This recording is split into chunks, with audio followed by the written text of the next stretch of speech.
I'm just wondering here, you're going to a big fight here with Jazza, and you're kind of friends. You've sparred a lot of rounds together. Does that make it easier or harder, in your opinion, to prepare for an encounter like this? The thing is, we're friends in terms of we help each other out in spar and everything else. But really, in this game, you don't really have friends. We respect each other. But when we get in that ring Saturday night, when I'm gonna be taking his head off, and he's gonna be trying to take my head off. He's someone who's helped you out in the past with sparring because he's a good southpaw. Now you're actually fighting him. Have you been able to make the relevant get the relevant sparring in to actually work on fighting Jazza? Yeah, the thing is, look, we've been in the gym sparring. I've been sparring a kid called Jake Petit, Dante Dixon, Kashash Fak, Ron the Sharp Clark. We've got a super middleweight kid called Bradley in the gym, and we've just mixed it up. Just mix it up in a southpaw to southpaw. You're not going to get someone exactly like Jazza, but that's how it is, isn't it? You've got completely opposing styles. You're the slickster with the good punch power. Jazza's got the work rate, etc. Do you think that's going to lead to you cancelling each other out early and being very cagey, or do you feel that that's going to lead to more of an explosive fight? I think it'll be an explosive fight. I think, listen, he's going to come to fight and I'm going to come to fight, and I do believe it'll be an exciting fight. Just one final one, please, mate. You've said on record that you believe you're gonna win in spectacular fashion. What exactly did you mean by that when you said you would win in spectacular fashion? When I meant that, I meant I'm gonna go in there and smash him from pillar to post. I'm gonna bring these two, judge and the referee. Right, fair enough. I'm looking forward to the fight. All the best for Saturday. No worries, mate. Thank you. God bless. Thanks, Aki. If we go to Chris Ridgway next, please. Yeah. Hello, mate. Okay. Hello, mate. I'm good, thank you, Chris. Yeah, good, thank you. First question, I just wanted, before we jump onto your fight, I was just wondering if you saw the fight camp of last week and what you thought of Lee Wood's win. I didn't see it, mate, to be fair with you. I'm happy for Lee Wood. He deserves it. He's been in the game a very long time, and, he deserves to be, world champion. Fair play. I guess similar kind of questions to Jazza earlier today. Yeah. You guys have fought in the past, albeit a very long time ago. Can you take anything from that first fight into this one, or is it completely new territory now? It's completely different. You know what I mean? I don't take nothing from anybody's, last fight. To be fair with you, you just go in there and see what he's got, and I just believe, even though he's got better since the last fight, I've got much better since the last fight, if that makes any sense to you. Are you going into this fight looking for a stoppage? Or, I mean, I know it's a bit of a cliche question. Is it more important to you to get the win? Yeah, listen, for me, I'm gonna go in there and smash him.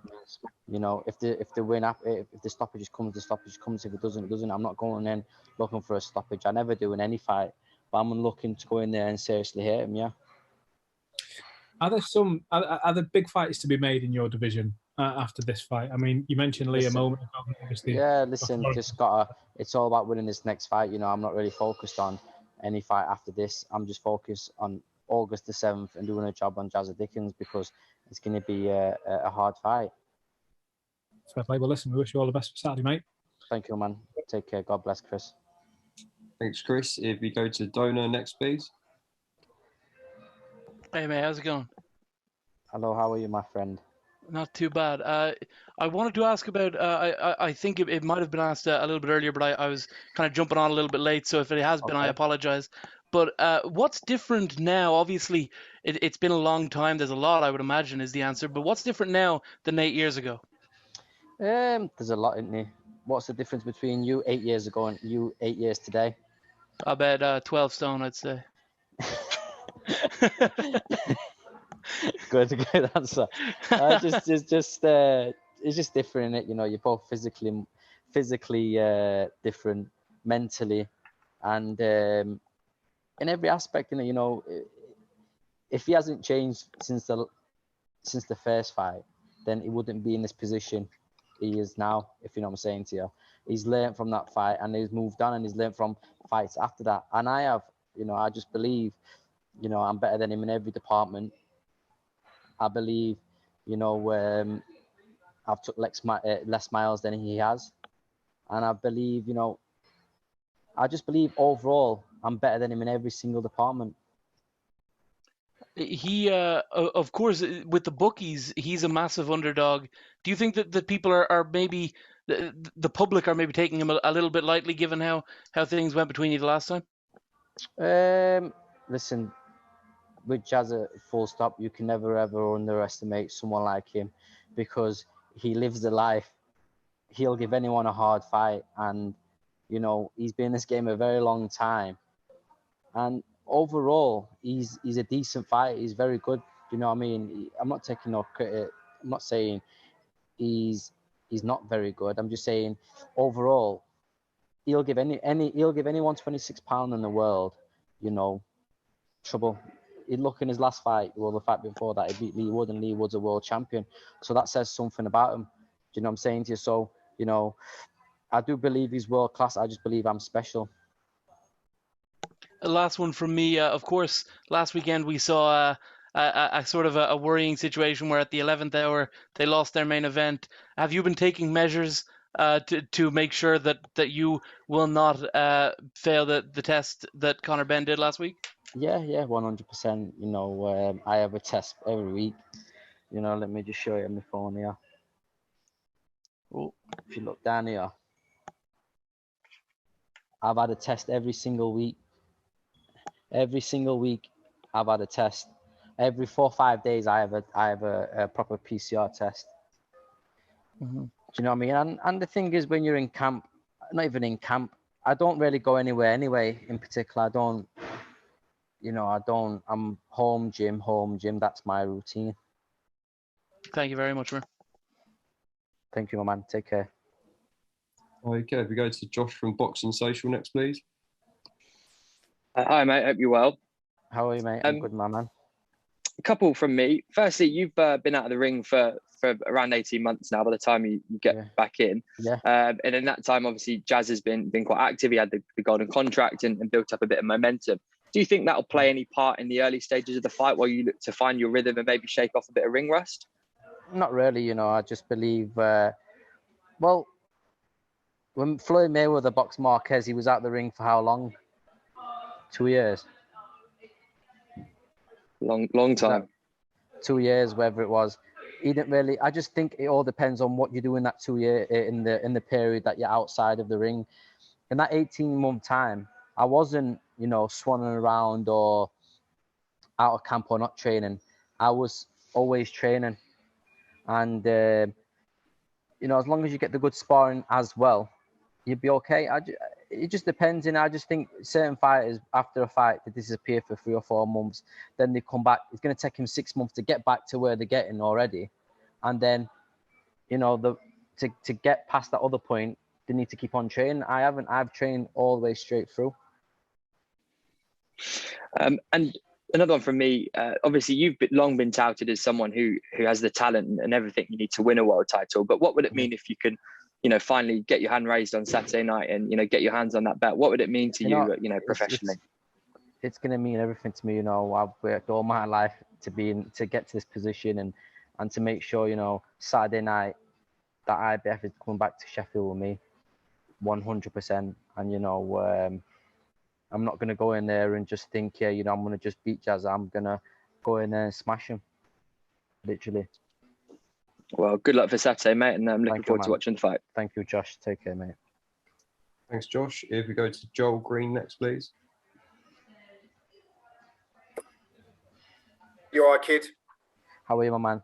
Yeah, really good. Just say, followed your career. I think you're great, mate. And No Mercy, I think, says it all on your hat as you've been describing what you're going to do this Saturday. Yeah. Do you think this Saturday is bigger than the Warrington fight you had? You know, the thing is with me, every fight is a big fight. I don't ever think, you know, this is a bigger fight for me than the Warrington fight. Every fight is like my first fight, if you know what I'm saying. So that's my mentality. I don't ever think, oh yeah, you know, this one's not going to be a big fight. Of course it is. You know, my life's going to be on the line, and you know, a world title is going to be on the line as well. It's every fight is for me, you know, it's life and death. That's why I treat it. Do you feel you've got the upper hand on him? Obviously, winning the first fight between the two of you, do you feel you've got the upper hand, or do you think that's geared him up to get sort of revenge? The thing is, I don't really look at that like that, you know, because I think we're both different to what we are 8 years ago. Yeah. And I'm just focused on getting in there and doing a job on them. You know, I don't really, all these little things about, oh, you know, is he thinking about this, or, you know, I don't really think about them things. All I'm thinking about is, you know, I'm tunnel vision. I'm focused on getting in that ring on 7 Focus and doing a job on Jazza Dickens. Nothing else matters to me. Not what's happening on Sunday. Nothing at all. That's all I'm focused on. So you know, obviously focus on the win. But if a loss happens for, you know, it won't happen this weekend, it's not going to happen. It's not going to happen. It's not going to happen. I can't argue with that. Thank you, man. Kid, thanks for your time, mate, and I wish you all the best on Saturday. Keep up the good work. Thank you, man, Joe. Take care, mate. Take care, mate. If we go to Steve Jones next, please. Barry, it's Steve from the Sheffield Star. I just wondered. How are you, Steve? Not too bad, thank you. Jazza said that he felt the Warrington loss has humbled you. I just wondered, has it? Humbled me in what way? As a fighter, I mean, I think there was an accusation of a bit of arrogance there previously. Yeah, it's if that's what he thinks, then that's what he thinks. I can't really say much, can I? If that's the case, you know, humbled me in what way? I don't know. What impact did that loss have? You know, for me personally, I don't feel like I did lose the fight, and you know, on Saturday night, I'm going to be world champion, and that's all that matters. You know, I don't ever think, oh, you know, this or that. It's like, you know, is the impact of me knocking him out last affected him? I don't know. I don't really know. Do you know what I'm saying? I'm just focused on getting in the ring and doing a job on Jazza on Saturday night. What's Dom's advice been? And have you spoke to anyone else like Prince Nassim? Dom's advice and Prince Nassim is go in there and smash him. Brook him up. That's what Nas said to me to do. And the same with Dominic Kingo. I'm a bit late to this press conference, so apologies if this one's already been asked. But what can we expect? Obviously, it was a 10th round stoppage last time. Any predictions? I'm going to go in there and smash him from pillar to post. It doesn't matter what round. If I get the stoppage, it's good. If I don't care. I'm just going in there to win.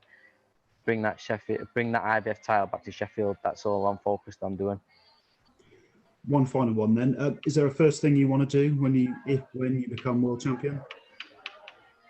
I'm not thinking. I'm just thinking about winning that world title on Saturday night. That's it. I'm not thinking that far ahead.